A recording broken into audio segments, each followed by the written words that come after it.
think we have everybody in here that was in the waiting room. So thank you so much for coming to our Club Caddie Chronicles today. My name is Nicole Chapman. I'm the Director of Training and Education here, and I will be your moderator. Just to begin, we do have a question section of this webinar. So if you'd like to post a question to our wonderful Allison to answer at the end, we will reserve 15 minutes to answer some of your questions, anything you'd like to know. And we'll reserve that time. So feel free to enter those there. And moving on, I'm going to start with introducing Knight. Knight, go Awesome. ahead. Thanks, Nicole. Welcome, everybody. Happy to have you with us today. Before we get started, I'd be doing a disservice if I didn't give a proper introduction to our guest. Many of you know the name, but Allison George has the best title in this industry. She's the Wizard of Fun at her family's golf course in Iowa. Having grown up on the golf course, there aren't many jobs that she hasn't performed. From picking up garbage, mowing fairways, to working the snack bar, and ultimately to her current role as general manager. She's helped to grow her family's business by introducing programs to the public and staying up to date with content marketing. Allison has served on the National Golf Course Owners Association board since 2007. Over the last 20 years, she's spoken all across North America at various conferences, sharing ideas and how-to plans to help golf courses grow their number of rounds, increase their database size, and grow revenue. Allison won 8th Most Innovative Person in Golf in 2010 and was the recipient of the Don Rossi Award in 2021, which is a national award given to those who have made a significant contribution in the golf industry. In 2023, Allison was one of the first 10 women to receive the Hilda Allen Award, which recognizes influential women in the golf industry. She regularly consults industry leaders and is currently working with the national board on how to bring more women and children to the game. She's been married to her husband, Kelly, for 27 years and has 2 sons and a daughter. And I'd be remiss not to mention her birthday is this upcoming Easter Sunday, so be sure to send her some well wishes. That being said, welcome, Allison. Thank you. Very happy to have you here today. Looking forward to a really detailed conversation about your background, digging into the weeds on what you've done that's really driven innovation and success for you and your facilities. But to start off, I'm curious, when did you know that you wanted to be in the golf industry? Well, I have kind of a strange growing up, I guess, but I have fostered a love for golf my entire life. When I was 2 years old, I started helping my dad change cups. And so I was the cup setter. So I had my little trusty tool and so it just really kind of all started from there. I started, I really did pick up garbage for years. I actually paid for my college with cans. So even to this day, we have golfers out at our golf course and, they reminisce about watching me, grow up on the course. It's kind of cool because now they watch my kids grow up. But I started when I was 7, picking up garbage on the golf course was my first job and moving the tee markers. And then we didn't sell alcohol. And so I actually started working at the snack bar when I was 9. And I got in trouble with my aunt because I was really tired and I took a nap like in the floor of the pro shop and I got yelled at. Anyway, I just have always had a love for golf, which really has kind of turned in more of a love for the business of golf. I enjoyed playing golf, but I really love the business of golf because probably the thing I love most is hearing people laugh and bringing joy. And I really love that opportunity. I think it's a really interesting industry that we probably don't recognize enough, that it's not like we're dentists. People come to have fun. And so my all-time favorite thing to do is just to have the windows open in my office and hear laughter. So just before I came on the webinar, we just had a hole-in-one.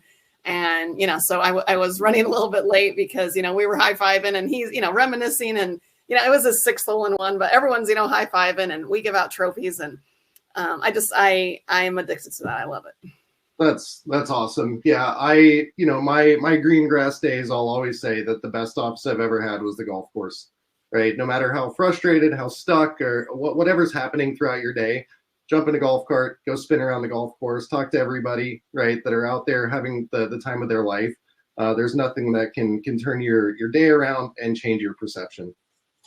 Yeah. Awesome. Yeah. It's the ultimate honor to have your name, your golf course mentioned in an obituary, because you're thinking, I always think, man, I was so important that it was worthy of being mentioned in the obituary, and this little tiny paragraph that, each word, costs $5 a piece. So it's just, it's an honor. I love the business. So. Very true. And so that being said, right, one of the things, you've been celebrated far and wide, again, all across North America, not just the US, but into Canada, for your creative marketing strategies. Could you share some examples of unique promotions or campaigns that you've used at your facilities? I do a lot of weird stuff. It's kind of strange. I wouldn't call myself celebrated. People ask me a lot of questions, but all of my ideas stem from, taking out a loan as a 26-year-old to buy out my family. And so I had a really big loan that I had to pay. Plus I had a familial obligation to make sure I didn't lose, my family's course. And so I have just always tried to push the envelope of, what can I do to, be profitable. So I wouldn't call any of them out there. I think at the time they may have been out there. One of the things that, we're very well known for is that, we welcome families, women and children. I have lots of, parents in particular that'll say, you are the only golf course that I feel welcome. And I take great pride in that. Almost all of the things that I did was because I had small children at the time, and we would go out and play 2 or 3 holes of golf, and we would go to a baseball game. And, after the baseball game, we get out by, 8 o'clock or something like that. And we would come home and play 2 or 3 holes of golf with our kids. And then the parents that I'd be sitting next to in the, the bleachers would be like, man, I kind of wish I could do that. It must be nice, to have a golf course in your backyard. And so one of the first things I did was, and this is metamorphosized over the last 20 years, but I did this price where if you had an entire foursome, the price would slowly go down per person. So at that time I did, this is 20 years ago. So I charged us $40 for a tea time. This is after 7:30 at night. And so if you were only one person, you paid $40. If you were 4 people, you paid $40. And the whole idea behind it was that I really wanted people to teach their kids to play golf. And so over the time, what ultimately ended up happening was it also attracted people who, drank and wrecked golf carts. And so I've changed all of that over the years to try and curb that, while also, being true to myself that I wanted to provide a place for people to be able to teach their kids how to play golf. Because when you think about sports, almost every other sport, the person who introduces it is a parent. Basketball, it's done in the backyard. And, football, it's done in the backyard. They're all done in the backyard except for golf. It's kind of hard to teach golf in your backyard. And so that was kind of one of the big things that I've always done. It's been super successful. The first year, I think we made like $13,000 charging $40 for a tea time. So, and even to this day, we have tea times go all the way till, 8:30 at night. So, it's made it so I don't really have an unbusy time. And we modify the pace of play through our pricing strategies, because I learned I'm always experimenting. I'm not really afraid to trash my tee sheet, I guess, because I just play around with like, okay, well, people do this, will people do this? I've done like weird things. I always tell people I really need a webinar on all my failures, because one time I was trying to kind of like maximize my tee sheet, and because we had a bunch of people who really loved doing our couples night. And so I tried doing like this. This is before signups were easily attainable like they are now. It would probably be a lot easier to do this now. But back then I was taking that all over the phone and trying to do this random pairing of couples. And it ended up being a complete failure. I went back to just doing tea times. And so it's kind of fun right now. My daughter is now coming on and she's like, hey, let's try this. And I'm like, well, I tried that 20 years ago and it didn't work, but let's try it again. You know, maybe it works now. So it's been kind of fun for me. So kids is a big thing. I also have a giant ladies program. And for my ladies program, I being a female myself and knowing how golf is intimidating, I try, like a big portion of our ladies program is to remove that intimidation barrier. So we, we teach them, one of our first lessons, we teach them like how to put their bag on. Because a lot of people, they don't ever adjust their straps after they buy their bag. And so a lot of women like carry their bag like a purse.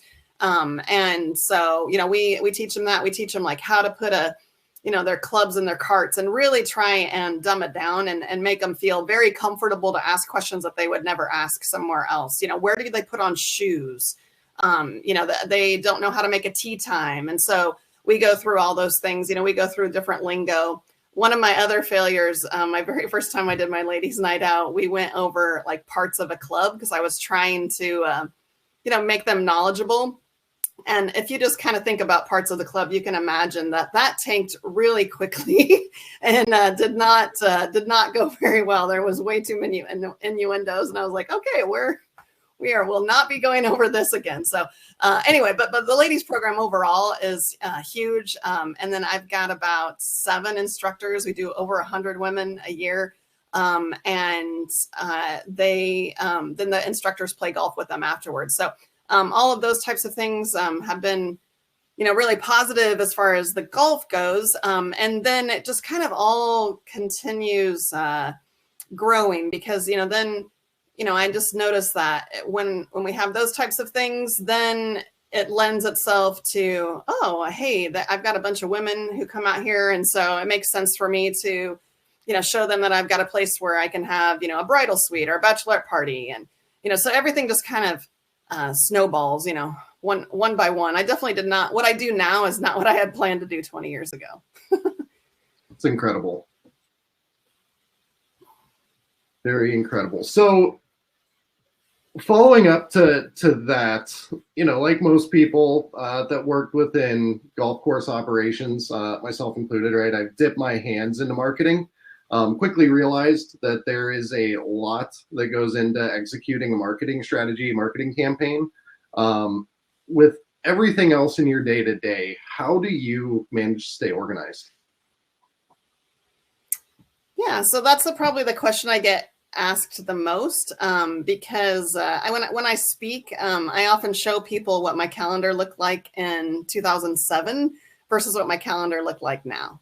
And I tell it's no different than what I tell my kids. When there's a giant project, you got it. That's how you eat an elephant. You take it one bite at a time. And so, first of all, if you're just getting started in marketing, don't try to be like me because you will fall on your face. And so I always tell people, pick just one thing to do a month and build out what that looks like and what is the marketing of what you do for that one event.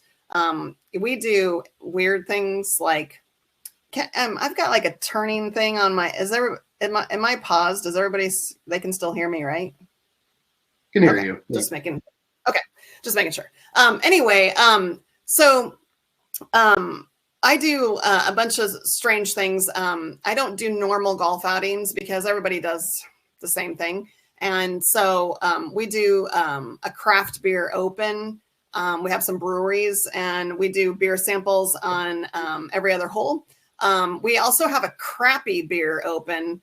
I do this at the end of the season because that's how I lower my beer inventory. So all of the stuff that towards the end of the year that I had trouble pushing, last year it was Bud Light. A lot of the crappy beer was Bud Light. But Anyway, so stuff that's getting ready to expire and I need to lower my inventory going into my off season. We do this crappy beer open. And basically everybody gets a 6-pack with their thing. We do a superintendent's revenge where, they have all kinds of silly things out on the course. We do a bad pants open. So we give awards for people that are dressed, have really bad golf pants. I have a mustache classic. So we give awards we have whiskey samples and, we give away cigars and then, the people with the best mustaches, get awards. So just do like different things like that. We do different formats. I guess in 2 weeks, we have a Masters tournament and it's a par 3 course one. So we set up tee markers as though it's a par 3. And then we do, it's a 1-person scramble. So they get a mulligan on every hole. And so that just kind of a fun format. Okay. And so what I do is I kind of plan out. So the first year I would just, plan out whatever, 6 different events. They can be golf outings, wine tasting, we've done all kinds of different stuff, wine tasting, painting. They have like those paint and things. We've had people where they arrange wreaths at Christmas time. We also do, we call it Field of Screams. So we're fortunate. We have a miniature golf course as well. So one night we have Field of Screams on the miniature golf and it's kind of more designed for kids. And then we have Field of Screams after hours, which is more of like a party. And then we have them go through like a forest on the golf course and jump out and scare people. So anyway, we do, you just do a lot of different things. Pick something to do each month. Okay. And then you're going to take that marketing event and you're going to build out what that looks like. So for me, every time I start a new event, I create its own branding. And I create the branding in a Facebook event format or a blog title format. And that's kind of a rectangle format. And so I use that on most of my marketing. So I'll use it in my email. I'll use it on my web calendar. I use it in the marketing around the golf course. But then I also change that same format to be able to be used, on LinkedIn, Instagram story, and a post. It's so annoying to me that every single picture has to be reformatted. I mean, it's so dumb, but whatever, you thank God for Canva. It's just a quick, easy convert, right? So I use Asana to keep me organized. And so inside of Asana, I'll just kind of take what I do. Let's say what I'm doing for the Masters tournament. Okay. So inside of Asana, I have links to those Canva, those things that I created in Canva. That way from one year to the next, I don't have to search Canva. I can just click in there and I quickly find it. And then underneath the marketing of the Masters tournament, I have every single thing that I do. It goes through a series of marketing executions. So there's a Facebook event created. I'm also bitter about that because you used to be able to schedule Facebook events and now you can't. And it's so irritating to me, but that's another story. Anyway, so we do a Facebook event. We do a Facebook post, usually more than one. We do an Instagram story. We do an Instagram post. We do a LinkedIn post. I put something in a Google Calendar, so it's easily accessible for my staff. I put something on a web calendar, which is inside of my website. I have a short amount of copy that I do for an app so that we can send out a push notification inside the app. And I think, and then an email. Okay. And so every single thing that we do those things for that. And so inside of Asana, I have all of that stored. So I'll have links to all those photos, and then I have the copy inside of there. And so what's nice about this is that I started doing this a long time ago. And so it's easy when you're only doing 12 events. And so you do 12 events this year. And then next year you do maybe 18 events. but you're constantly reusing the same copy, the same images from one year to the next. And so it gets easier and easier as you go. And when you're super organized like this, so this is what my secret weapon is that I don't actually do all of it anymore. So, and because it is all, I did create it from the beginning, but I don't do any of the scheduling. I don't do any of that. And I train people. And because it is very systematic, it is very easy to train and have someone execute it. So I seem to have like somebody every year who executes for me. My current year, I'm really spoiled. My daughter's boyfriend is studying marketing, and so he's who executed all of my marketing this year. And he did it all over winter break, and then all of it was just right there. You just copy paste, download the image, adjust the date, and it was really easy. So, but that's I made it sound easy, but for sure.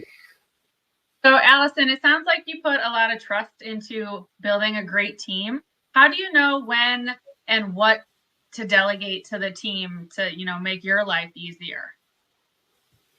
So I try and delegate as much as I can. I've been complimented on my ability to delegate.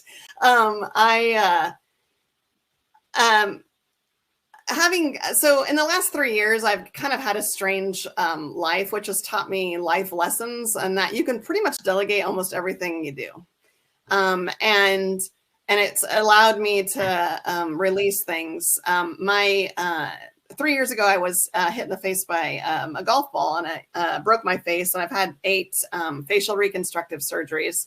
And while I was going through all of that, my husband got a blood clot in his leg, and eventually his foot died. And so he ended up having to have his leg amputated.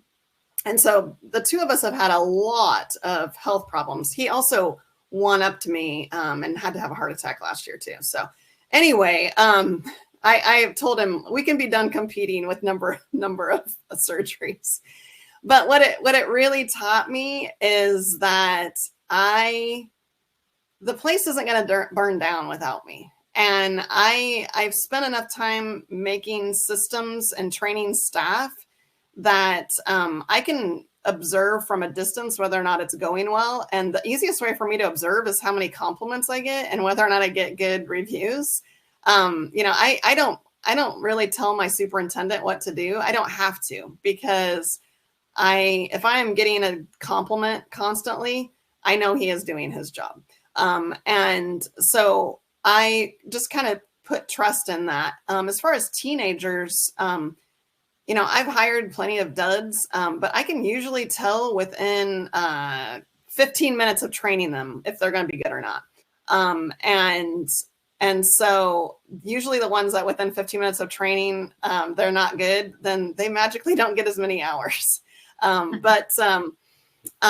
Anyway, that's kind of, I've learned over the last 3 years, just mostly because I was put into a position that I had to trust my team, that as long as I am organized, so, we have weekly meetings, we go over all these things in what's coming up. And then, I worked really hard in my off season so that my busy season is executed smoothly.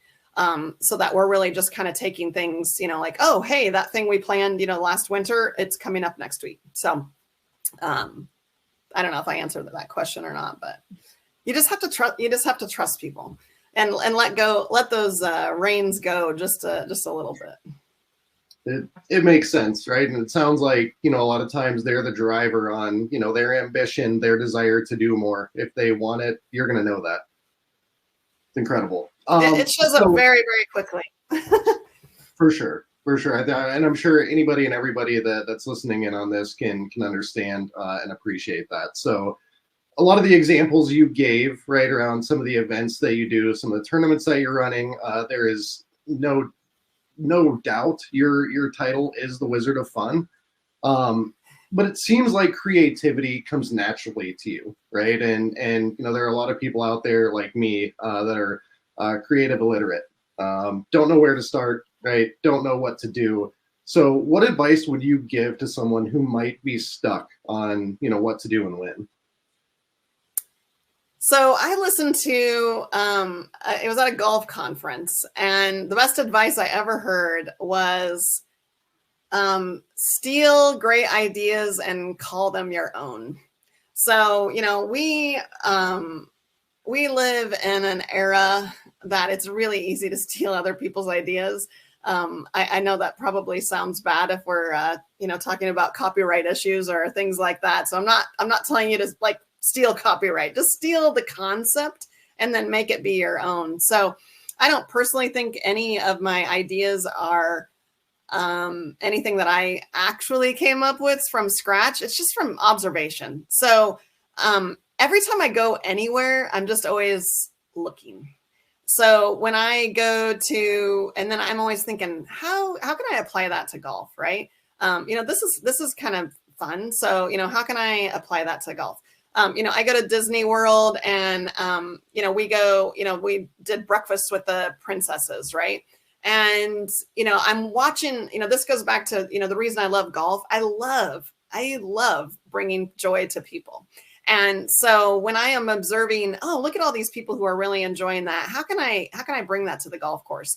That's basically what I'm just constantly observing and stealing ideas from other people. So, the breakfast with the princesses, what that looks like at the golf course is now we do breakfast with Santa. So, and we do something simple, it's just donuts and scrambled eggs. But then we have, I call them reindeer games because that just seems natural. Right. And so, we have a cookie bar set up and we have, reindeer food set up. So there's, glitter and fake snow and, brown sugar and oatmeal, and they make little, bags, for reindeers.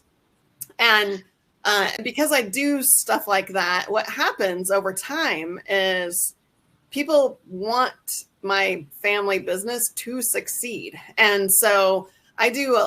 So right now, my entire family is at the golf course. Thank you for this webinar because I got out of this job. But we are packing 10,000 Easter eggs. We are on Saturday night. We have a flashlight Easter egg hunt. Okay, so this is a good example of what I do. So Easter egg hunt is not, everybody does Easter egg hunts, right? And so my Allison spin is like, how can I have it like a little bit more fun than, your average Easter egg hunt? And so I just started this last year, and I bet I had 500 people at it. It was absolutely insane how many people came to this Easter egg hunt. Why? Because it was just a little bit different. Having the flashlight is a little, it's pretty fun. We more than made up the amount of, we spent money on, candies and eggs, but more than made up the money through, selling, we sell pizzas. And so, they came, they ate supper and they played mini golf. And then, they all sat around and waited for it to get dark enough to go do the Easter egg hunt. And then also they come and continue to, use my facility because we had this free Easter egg hunt that was loads of fun. And so that's kind of, I just take little ideas like that and, I steal them from somebody and then put my own little spin on it. So prime example. So I just started this league of, it's called an I Love Pizza League. Okay. And this is just, everyone's like, man, I just love your pizza. I'm like, you know what? I need to have a league where the actual purpose of the league is to eat the pizza. And so I've got this league where we just built a Toptracer facility. So I wouldn't do this at the normal golf course, but they play their league round at the Toptracer, but a small pizza is also included. And so just like little things like that. And those are the things that I'm really not afraid of trying, because even though I've never heard of a I Love Pizza League, I live and die by fake it till you make it. So I just pretend like I know what I'm doing all the time. And most of the time it works out okay. So Allison, I have a quick question on that, because I'm so curious. I came from a country club background, and one of the biggest fears that I feel like people run into is for these events, like trying to do a really great event, is losing money on them, right? They're so protective and they're so scared that if they spend a lot, they may lose it if no one comes. What's good advice for that? Trying to combat that feeling of like, they're spending a lot to make it quality. So I personally think it's a lot easier now than it once was. So I've done plenty of things where I've lost my butt. And it's, it was not fun. But nowadays with social media, it's so much less expensive to advertise. 10, 15 years ago, I would, actually, take out commercials, or I would do direct mail, which was extremely expensive. And so we used to do these, we called them a Greens and Blues Fest, where we had a blues band that played on the greens. And because, back then social media wasn't like what it is now, you had to actively market it. And so now it's just so much easier, because, so what I do is I join all my local Facebook groups. I don't spam them. I try to be a good citizen. But it's the best place actually to get ideas of what is needed. So prime example is I started managing a second golf course about 3 years ago. And I joined that community's Facebook group because even though I've lived where I live my entire life, I have not lived in this other small town. And I know absolutely nothing about this small town. And I thought, you know what, I need to join that Facebook group so that, I don't even know what they need.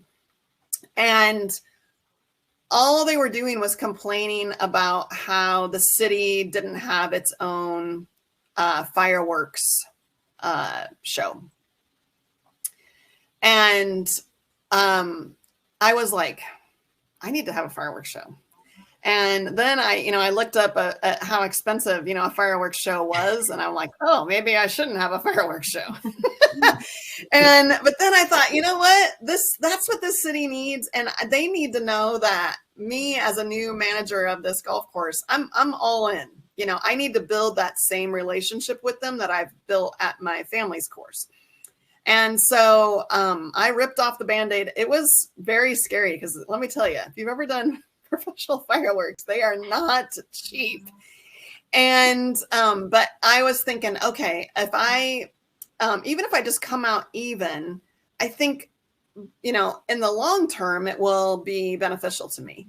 And so I went on ahead and I planned this within 2 weeks because it was we took over very quickly, and it was immediately like 4th of July was there.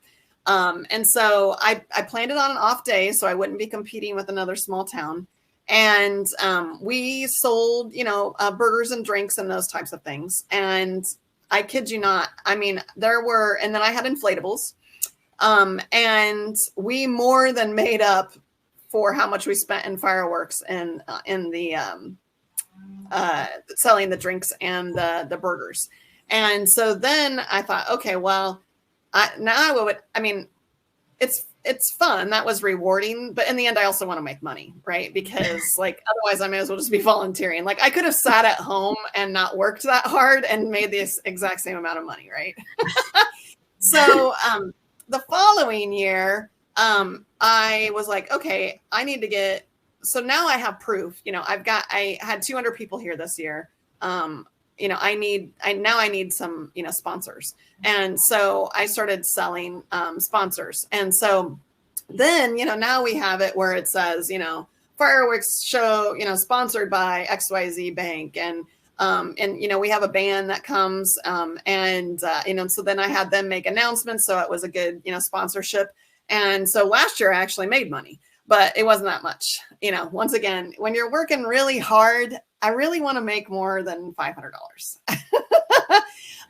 And so I have a 3-year rule. So I try things for 3 years, and if I can't make the amount of money that I want, then I stop.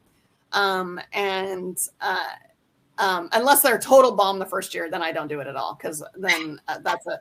But things like this particular fireworks thing is a prime example of that. You have to invest in the future and then keep your eye on the marathon that you're running, because over time all of my little $500 ideas have turned into $1 million, but it's $500 here, $500 there, $500 here, $1,000 here. It's a bunch of little tiny things. And so, this year I am tweaking it a little bit more to, because last year, the second year of my fireworks, I bet we had 600 people there. It was completely insane.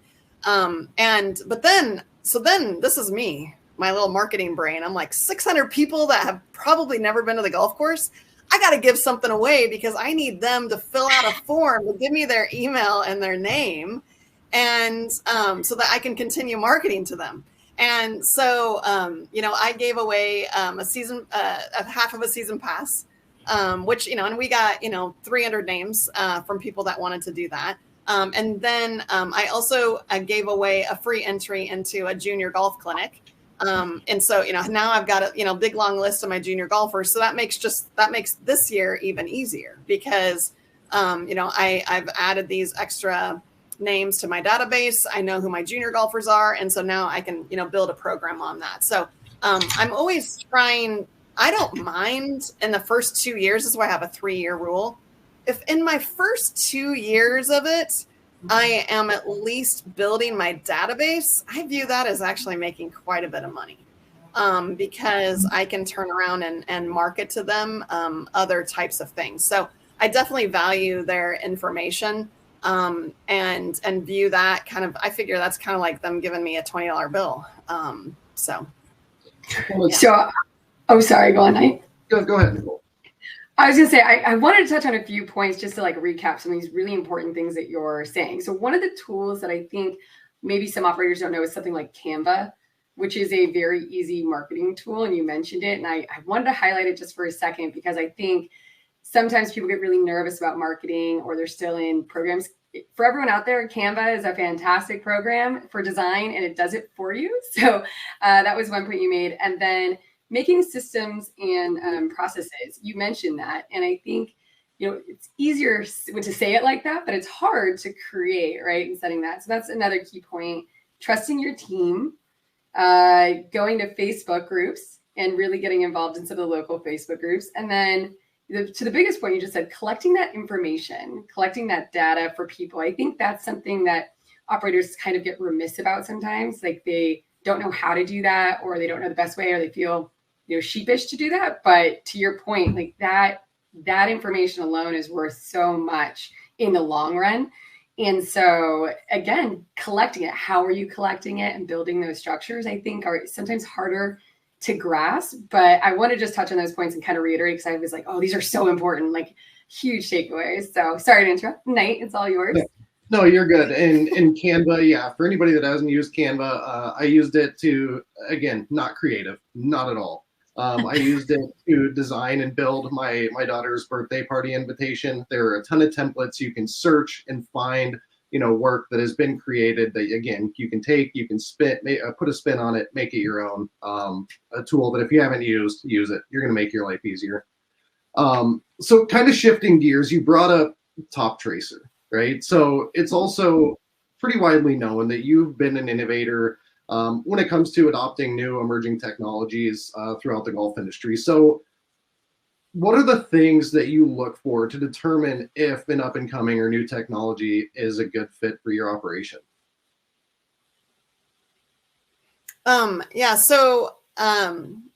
I should preface that I would probably have never done Toptracer. So my Toptracer facility is about a $2 million facility. It's 6,000 square feet indoor space. It's got bathrooms and we serve food and that kind of stuff in there. And it's 10 heated bays. We've got big comfy couches. Even though $2 million is a lot of money, it's not a lot of money to Topgolf. So I kind of describe it as a poor man's Topgolf. So we have lit targets, and we're in the process of putting up netting. And so it's a pretty major investment. Could I have done a cheaper version of Toptracer? Absolutely. And if I lived in the South, I absolutely would. I think last webinar you had Don Ray on, and so Don Ray is a very good friend of mine. And so he and Kathy Harbin and Del Ratcliffe were the three people I called okay, I'm thinking about doing Toptracer. Is this dumb? What do you think? They all cheat because they're in the South. So it's 10 times less expensive to do it when you're in the South. But anyway, so back to your original question. I decided, so I'm in Iowa, and what I was really looking for is a way to overcome the challenges of the seasonality of the business. And because it doesn't just slow down, it just stops. And I hated the stress primarily of paying my property taxes in March. Because I'm having to cough up, 75 grand at the end of the winter. Like, it's the worst. And I just would lose sleep over it constantly. And so I was like, how do we become a year-round business? And I originally was doing it through these types of events. I described our Santa event. We do the Field of Screams, which is, a miniature golf and Halloween event. And those things were working, but they weren't working as well as I wanted. And so in 2020, I decided I would put in some indoor simulators.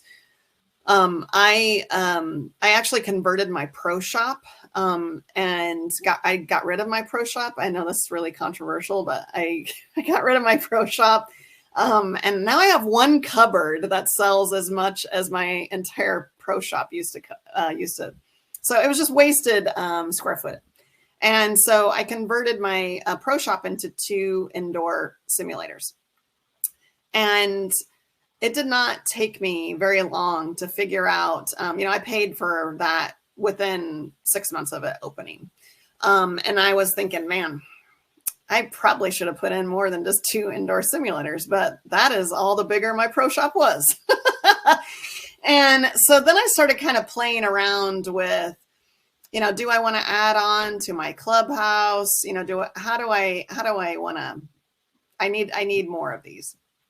And I am fortunate that I'm just outside of Des Moines. I'm not sure what it's not like, I'm not like in Podunk, Iowa, where, there's 300 people in it's a pretty big city. Okay. And the other thing is that they're golfers also. So Iowa they're known for golfers. I think it's like 27% of the population play golf, which is pretty high. And I want to say Des Moines is, upward, maybe close to 750,000, in the greater Des Moines area. I have people around me. Okay. So, but I'm fortunate that I live on the side of town that for whatever reason, everyone always goes to the west side. But on the east side, there's a lot of people that live over here. We just don't have stuff to do. And so, I was very fortunate in my location. And so the simulators, immediately took off. And so I started kind of researching a little bit more and more. And I called friends in the industry who have Toptracer. I toured multiple Toptracer facilities, and it was easier for me to come up with a pro forma because I wasn't guessing at the numbers. And so I took what I do in my simulators And I kind of made it be, I figured the Toptracer facility rather, because the simulators really bring in business maybe 5 months of the year if I'm lucky. And so I thought, okay, if I can get something that is maybe pulling 9 to 10 months of the year, and it does about, I figured a 50% capacity is kind of what I was going off of. And so I just started playing around with numbers of like, what do I think I'm capable of? What is the simulators doing? And then basing all of that on the location where I am and the number of golfers. And so those were all of the things that I kind of made a commitment to and decided to do the Toptracer. And then I spent almost 2 years of just, I'm telling you, getting the permitting and, but we did it. Anyway, so that was actually harder than anything, is trying to get people to understand what I was building, because it's essentially a gigantic Morton building with 10 garage doors, and then but it's heated, so each bay is heated and the inside of it is heated, and so it was very hard for my county to kind of wrap their brain around what I was building. And so, but we got there. It was an enormous amount of patience. And then of course, now I'm post-COVID. So building the simulators, when I built the simulators, we remodeled, we put a little bit of, added some height to our ceilings in the pro shop. And so it wasn't like without remodeling. But that whole process took maybe 2 months. It was boom, we were done. But that was in the middle of COVID when it was still easy to get stuff. I was, probably 2 months. If I had made the decision 2 months later, it would have been, a year project. So I was really fortunate with that. So, but, now it's just, it's not even so much supplies as there are so few electricians and plumbers and laborers who are able to do that work. That's really what I struggled with the most, is just getting the time to get on people's schedules. So that's what was made later difficult. In the grand scheme of things, though, once we finally broke ground, it took about 7 months to build this facility. So anyway, that's kind of the nuts and bolts of why. If I didn't have the simulators, I would have never done Toptracer, because I would have never in a million years felt comfortable taking out, a big loan like that. But the simulators, kind of taught me, what I was capable of. And if I could do it on a little bit bigger scale, then I think I would be amazing. And so far it's been super successful. The best part about the Toptracer is that it's so much less expensive to run than a golf course. I can, it does, like, so now granted, like I said, I live in Iowa. So, but I've had a couple of weekends where the Toptracer does more money than the golf course, because even though the golf course is bringing in more money, you have to pay, it takes 10 times more staff. And it takes, I'm paying for fungicide. I'm paying for, now, they were driving when it's, snowy and whatnot. And so, we're fixing this and we're fixing that. And the Toptracer doesn't have some of those hard costs. And so there's just different things about the business that have been interesting to me to kind of play around with. But I think the thing that's most fascinating is that even though it is still under the umbrella of our golf course, it's like it's totally different business. And so, there's different nuances about it that even, we use Club Caddie, obviously. And, when I'm inside and I'm running just regular golf, I rarely use the, table feature and split it into seats and, those types of, I don't usually use that for snack bar. It's just not necessary. I use it all the time when I'm at the Toptracer. So it's really interesting how you need different things. It's just a kind of a completely different business, a totally different vibe. And I would encourage most golf courses. I think even right now, when I'm talking to golfers, I've noticed there's a lot of these small they're basically a bar with a simulator in it. I don't know how many of these are going to actually make it, just because there is something to be said to going to the golf course, even if you're going to play in the simulators or going to Toptracer. There's like this vibe that you're an actual golfer. And I know this because I even have my golfers talk about it. They're like, I don't know why, but when I come to your place, even though it's the same as going to, the bar on the west side that has the simulators, I actually feel like I'm golfing. And that's because they're at a golf course. We're kind of fortunate for that. I've also noticed I've joined quite a few of these golf business simulator Facebook groups, and they have no idea what they're doing.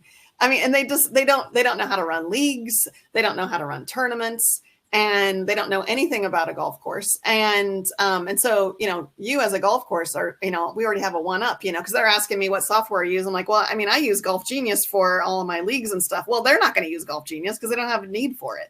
But it's just, it's just been really interesting to me to kind of observe, all those types of things. So, but, yeah, it's been super successful. I can't wait to see what the rest of the year is going to be. It also kind of forced us to up our game as far as our restaurant is concerned. So I ended up hiring, a full-time food and beverage manager, and we have 4 kitchen assistants now, and we make absolutely killer pizza. But that's also kind of changed then how the golf course is, because now, we're allowing, the on-demand app ordering. And we have tons of simulator people and golf course people that will buy the pizza and then, take it home with them. And so it's just been kind of an interesting ride. And I'm thankful whenever I hire someone, I'm like, this is what's going on in my brain. I don't know how it's actually going to, work.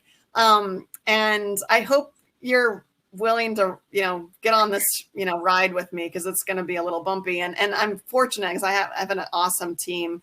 In the last year, I've hired 5 new full-time people, which is also not without challenges, because I'm trying to, teach them, the vision, and but they're all doing an awesome job, and it gets easier and easier to execute at a larger scale. That's great. And it sounds like, it seems like to me that the vast majority of, whether it's the technology that you adopt or the marketing strategies that you implement, right, it all starts with a problem. Right, you put in Toptracer so you could become more of a year-round facility and generate revenue during the winter months. You do a crappy beer tournament to get rid of and lower your stock on beer at the end of the season.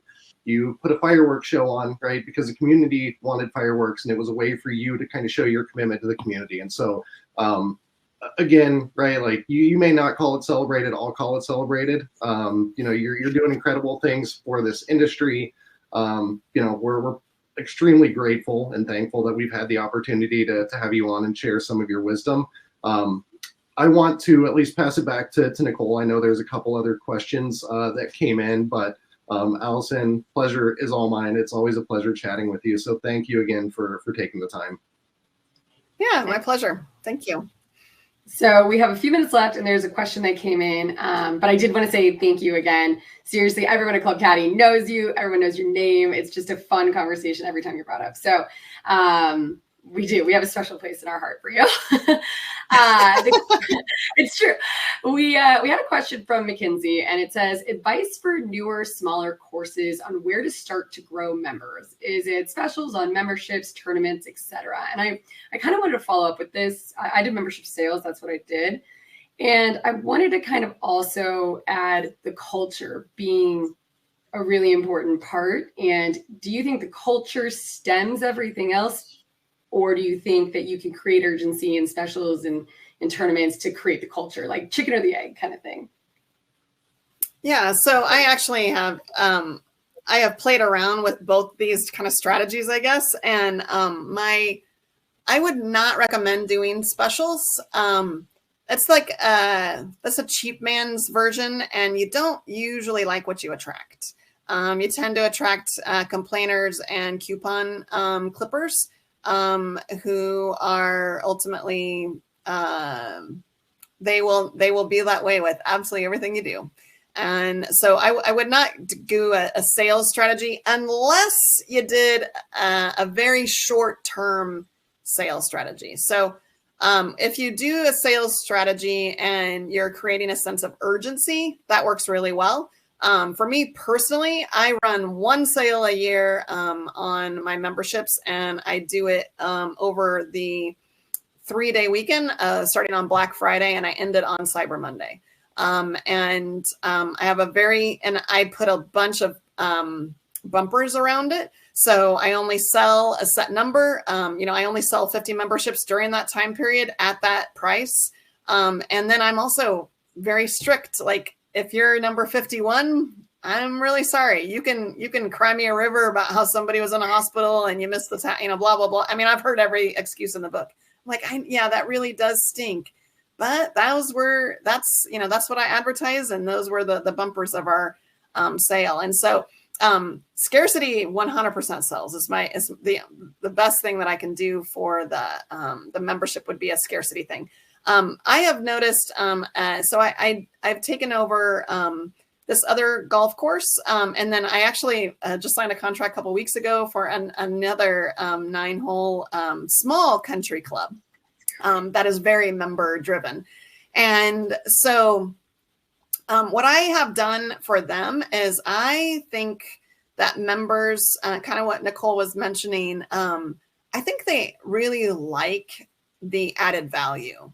And so last year, when I started at this other golf course, I made these like beautiful membership packets in Canva, and I put a very general calendar in there. Once again, it had 6 events. And they were very simple events because I'm basically, my family's course, Toad Valley, like I've been doing this for 20 years. Like I'm rocking and rolling on it. And it doesn't take a lot of brain power, but I'm starting completely over again at these other 2 clubs. And so I'm back to doing, last year I did 5 events at Deer Run. I just planned out, the new course that I'm taking on. I just planned out its calendar, and I committed to doing, 5 things. And so commit to doing something and then make sure you execute on them. So I made these little membership packets, and the members absolutely loved it. They felt so important. And they loved like thinking about, oh, we're going to get to do this, and oh, we're going to get to do that. They really like that sense of community. I like telling people that I'm like the Tinder of golf because, I'm constantly matching up people. Especially, I've got a lot of people where like I've introduced them to their best friend, right? Because they'll say, especially women really struggle. They really want to meet other women who play golf. And so I'm always matching up with like, hey, I've got a really cute golfer here. And, I think you guys would be really good friends. Can I pair you guys together? And so then sure enough, like a month later, they're off and they're playing golf together. My brother-in-law, I had a gentleman who just moved into town, and he knew absolutely no one. And I was like, well, my brother-in-law is looking for someone to play in league with. You want to, play with him? And he's like, yeah, sure.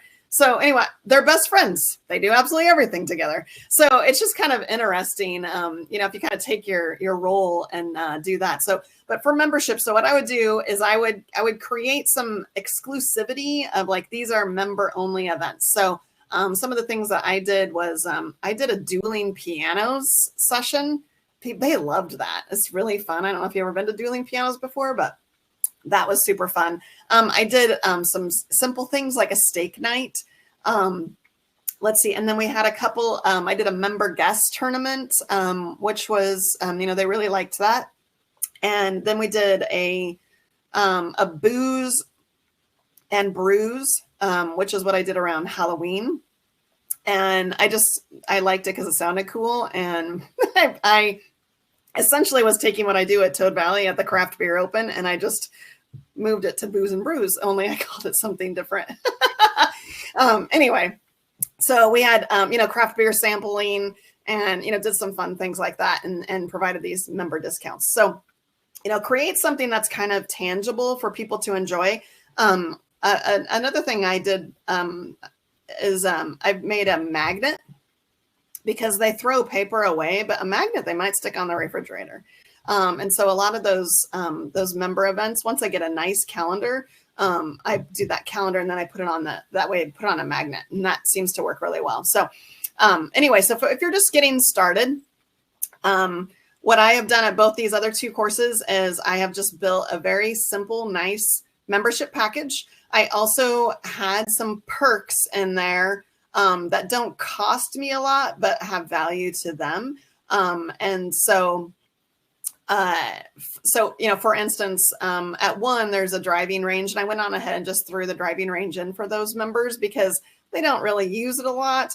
And that felt like a kind of an upgrade to them. So they really liked that. I also, at another one, I gave a discount on golf carts. So, a lot of people, they're buying a membership, to try and, get the best deal, if you will. So kind of just pay attention to what are the amenities that you offer that, what can you do just a little bit different to make it feel like that is value to them. I'm actually pushing hard at this other course. I really want to offer like a daycare during different times, because I could hire, I don't know if I'm abnormal or not, but I could hire 14-year-olds until the cows came home. I have so many 14-year-olds that, and I mean, like I have nothing for them. I'm like, I'm sorry, you're going to have to bag groceries. Like I don't, it doesn't have a job. But I thought, man, if I could get one of those 14-year-olds to come and, watch kids for, 4 hours while someone was out playing golf, and maybe that's like a member only benefit, but, I could pay, I don't need to pay a 14-year-old a ton. And, I don't know. I haven't actually executed this. This is where my brain is. Anyway, so that's how, that's what I would do is this kind of come up with a really simple calendar, put it in a nice little pretty package, and then, kind of begin. You could even go door to door, but I cannot believe the benefit of joining these local. Every community seems to have a local Facebook group, and they are a treasure trove and so easy. I mean, all you have to do is join it, and then you share what you're doing at your club, and it's it's free, so you can't beat that. I love it. We had two other questions come in actually just while you were answering these. So really quick, Dane, what are your thoughts on dynamic pricing throughout each day, or even weekday versus weekend pricing, early bird, twilight rates compared to having just a standard rates? Yeah. So that's just like been really huge in the industry. Every conference I go, they're all talking about dynamic pricing. So I actually really like dynamic pricing. I have played around with it. I was using another facility, and I'm currently waiting on Club Caddie to actually execute on it. So we'll do anything for you. So yes, from the last couple of updates they've done, I was like, I feel like maybe they're positioning themselves toward dynamic pricing. And once they do, then I'll go back to using it. So I can tell you what I used dynamic pricing for a couple of years, and what it did to me was it taught me that people are willing to spend more than I think they are. So it used to be, and I don't know if it's because it's a family golf course or if I'm just cheap or what, but we would maybe raise our green fees like 50 cents, and we like, oh, I don't know, that's kind of, quite a bit of money, and the problem is sometimes you're only listening to, the 90-year-old man that's played at your course for 50 years. Because they're the loudest and don't want to spend any money. And so dynamic pricing, when we did it, I couldn't believe what people were willing to spend to come and play at our facility. And so that actually, so what I ended up doing while I'm waiting for Club Caddie to execute on that is I charge $5 less if they book online. And so that's what my current kind of strategy is. It's also worked really well to help, have fewer phone calls. And it helps, to build the database and get quality information. Because when they're putting in their name and phone number, it's probably accurate. Where, when I've got my kids doing it, who knows how they're going to spell like Smith, you're just like, what is this? So anyway, so that is also, if you don't do dynamic pricing, I would at the very least do that. But I'm a big believer in dynamic pricing, and you will be shocked how much people are willing to spend. And, because to me, it's always been silly. There's these, last minute golfer tee time websites. It's stupid. Why that should be like the most amount of money you should be spending, because anything else, when you're being last minute, you don't get rewarded for being last minute. You spend more. And so, all of the other industries are doing that, hotels and airlines and all that kind of stuff. So,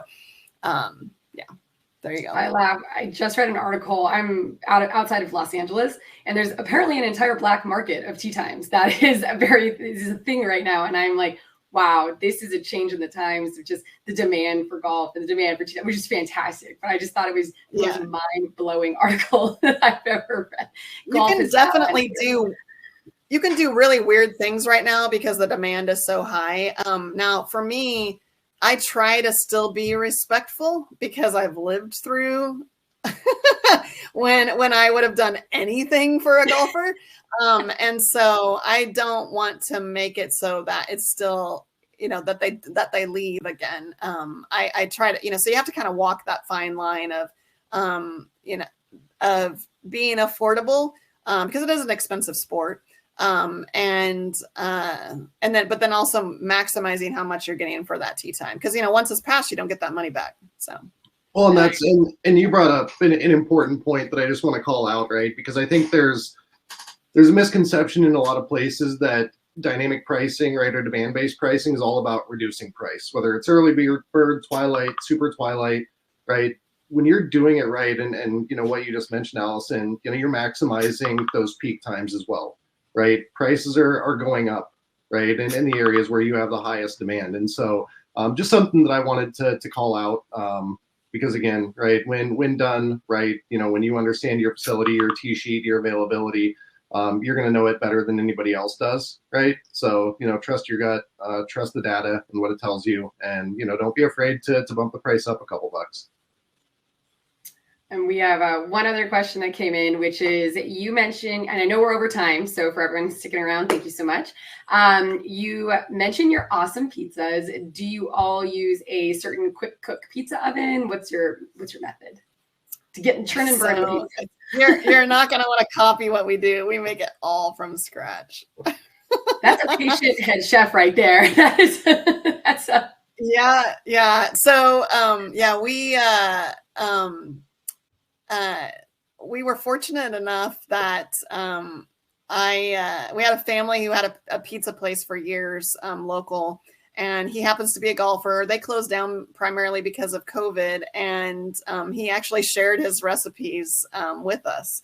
And so we make our dough from scratch, and it is time consuming. We have a pizza press, so we press we weigh it out. Once we make the dough, we weigh it out, and then you take like a ball of dough and then you put it in the press. So we have some that are for large and small. And anyway, so I thought, man, there's no way we can keep this up because it's pretty time consuming. And so we had this. When you see me again, I'm probably going to be on my 600-pound life because I have had so much pizza. Anyway, so we were sampling like all these, pre-made crusts because we were trying to make it be easier, to be able to execute, very quickly.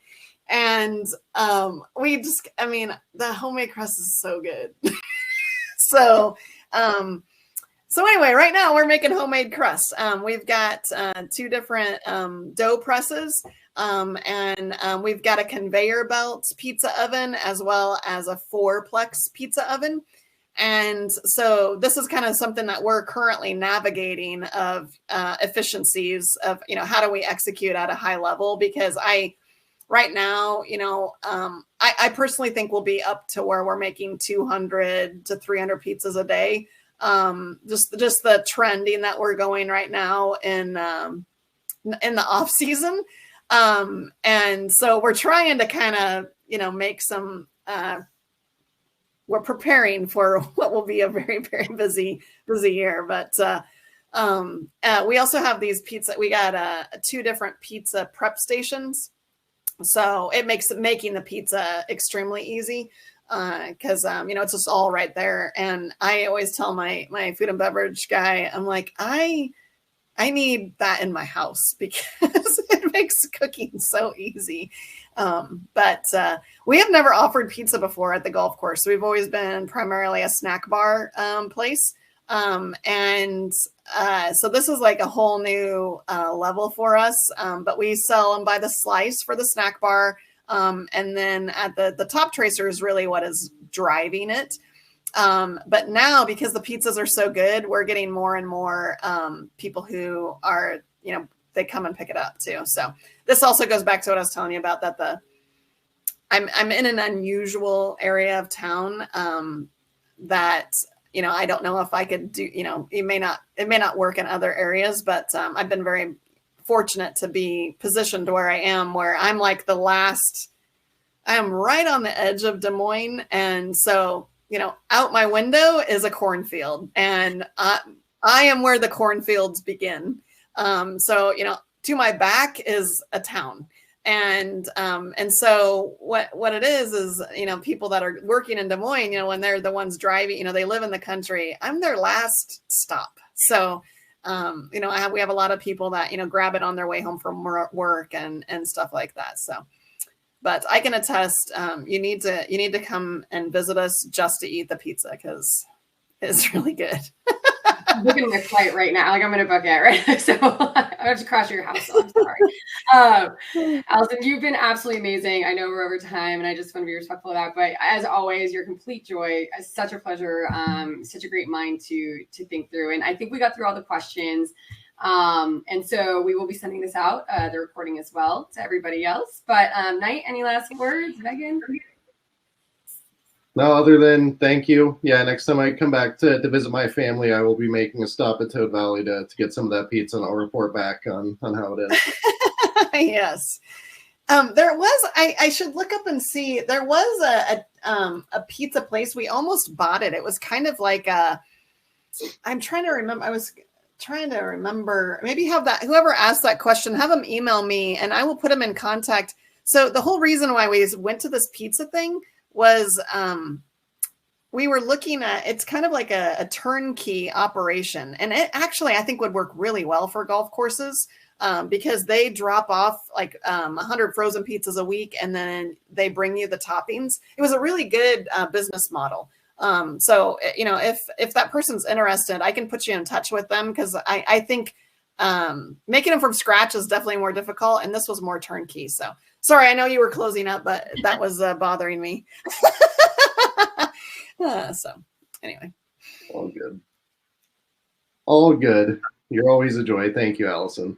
All right. All right. Thank you very much. So much. And thank you everyone else who stuck around and we're going to have you back on. Just know we're going to come back after you. So yeah. Well, next time I'll have to share my screen with you and actually I'll walk through how I execute my Asana project task list. That is a fantastic next topic. I love it. Thank you so much. All right. We'll see everyone. Bye. Thanks.